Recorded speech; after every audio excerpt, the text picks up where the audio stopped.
पहले कश्मीर वैली में चले जाइए, बहुत सारे नौजवानों के हाथों में पिस्टल और रिवॉल्वर हुआ करती थी।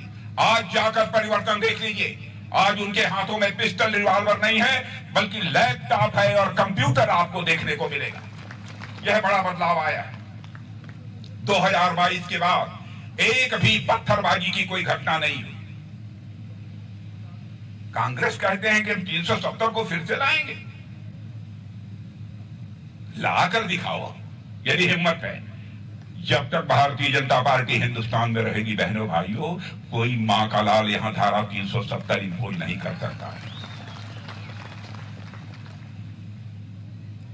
आपने नेशनल कांग्रेस को भी देखा है, पीडीपी को भी देखा है, कांग्रेस को भी देखा है, सारी राजनीतिक पार्टियों को देखा है। बहनों भाइयों, जिस समय यहां पर पीडीपी की सरकार थी, मैं भारत का गृह मंत्री था।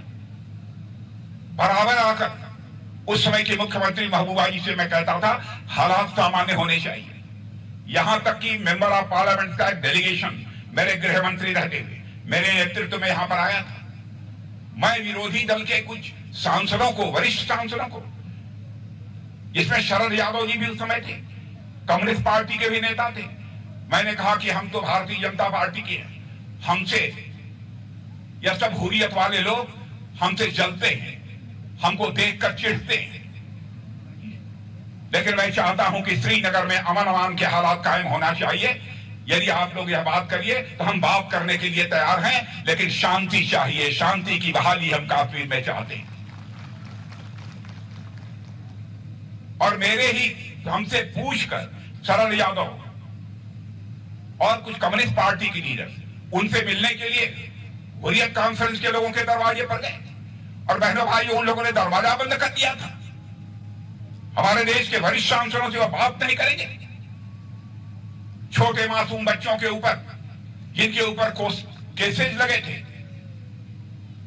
बार बार वहां की जनता कहती थी कश्मीर की कि गृह मंत्री जी मासूम बच्चे हैं, छोटे बच्चे हैं, इनके केसेस को विड्रॉ कर ली।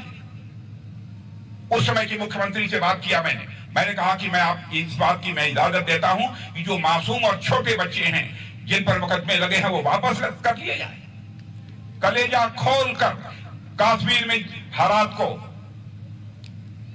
काबू पाने के लिए, हालात को बेहतर करने के लिए जो कुछ भी करना था बहने भाइयों हम लोगों ने किया। लेकिन जिस तरीके से उन्हें रिस्पॉन्ड करना चाहिए था, इन लोगों ने नहीं किया।